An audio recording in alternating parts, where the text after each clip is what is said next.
কেরানীগঞ্জের সেলিম বাবুর্চি and biryani house, যেখানে হচ্ছে প্রতি সোমবার দুপুর 2টা থেকে রাত 10টা পর্যন্ত খাবার পাওয়া যায়। সেটা হচ্ছে মান্দাইল খালের ঘাটি ঈদগাহ মাঠের পাশে। এই যে ঈদগাহ মাঠের পাশে।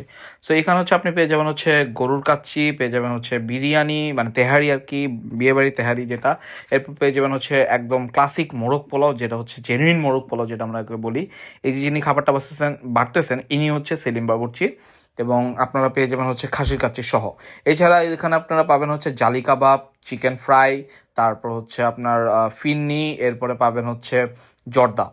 তাদের এখানে সিটিং অ্যারেঞ্জমেন্ট কিন্তু হচ্ছে একদম শুধু বিয়ের বাড়ির মতন, মানে বিয়ে বাড়িতে যেভাবে সিটিং অ্যারেঞ্জমেন্ট সেখানে। সো যাই হোক, এবার হচ্ছে মেন কথায় আসি। সেটা হচ্ছে যে আমি নিয়েছিলাম হচ্ছে মোরগ পোলাও, যেটার প্রাইস ছিল হচ্ছে 350 টাকা। 2 পিস মুরগি পাবেন এবং এটা হচ্ছে একদম ক্লাসিক মোরগ পোলাও ছিল। গরুর কাছে ছিল হচ্ছে 320 টাকার মতো, 320 টাকার 2 পিস মাংস, 1 পিস আলু, এবং এটা হচ্ছে তেহারি যেটা হচ্ছে 200 টাকা, এবং যথেষ্ট পরিমাণ তেহারি দেয়। এটা হচ্ছে গরুর রেজালা। সো এবার মোরগ পোলাও নিয়ে বলি।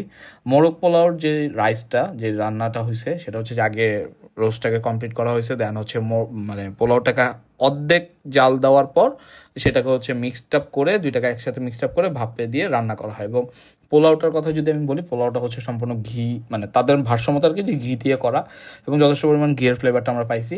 এবং মুরগির রান্নাটা ভাই অস্থির অস্থির হয়েছে। এবং তাদের এখানে যে চিকেন ফ্রাইটা ছিল সেটাও আমার কাছে একদম, মানে বিয়েবাড়িতে যে আমরা যেই ধরনের চিকেন ফ্রাইটা পছন্দ করি, একদম সেই ধরনের চিকেন ফ্রাই ছিল। সো এই দুইটাতে একদম 10/10। খেতে আমার কাছে খুবই খুবই ভালো লাগছে।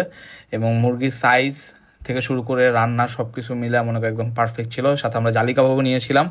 জালি কাবাব, এই হচ্ছে সালাদ, দেন হচ্ছে মুরগি, সব কিছু মিলা খাইতে কিন্তু একদম আলহামদুলিল্লাহ অনেক ভালো লাগছে। সো আমি রিকমেন্ড করবো, যদি কেউ এখানে যান, অবশ্যই অবশ্যই তাদের এই শাহি মোরগ পোলাও বা মোরগ পোলাও যেটাই বলি না কেন, এটা অবশ্যই অবশ্যই একবার ট্রাই করবেন। সো এবার বিরিয়ানির কথা বলি। বিরিয়ানিটা বা তেহারিটা যেটাই বলি না কেন, সো তেহারির স্বাদ ছিল হচ্ছে তানজিমের মতে, যে একদম ঘরোয়া তেহারি যেটা আমরা মানে নর্মালি যেটা বিয়ে বাড়িতে বা হলুদে খেয়ে থাকি, সেই তেহারির স্বাদটাই ছিল। এবং তেহারির মধ্যে মোটামুটি মাংসের পিস মাশাল্লাহ অনেক ভালো ছিল, এবং হাড্ডির পিসও ছিল, মাংসের পিসও ছিল, সব কিছু মিলে। এবং সাথে 3-4 টুকরা আলু দেওয়া ছিল, যেটা দেখতে আসলেই খুব ভালো লাগছে। এরপর হচ্ছে যদি কাচ্চির কথা আসি, গরুর কাচ্চির মাংসটা ভাই, এই যে দেখতেছেন তো, এই পরিমাণ সফট এবং নরম ছিল। এবং গরুর কাচ্চিটা আসলে অনেক অনেক বেশি মজা ছিল, খেতে অনেক ভালো লাগছে।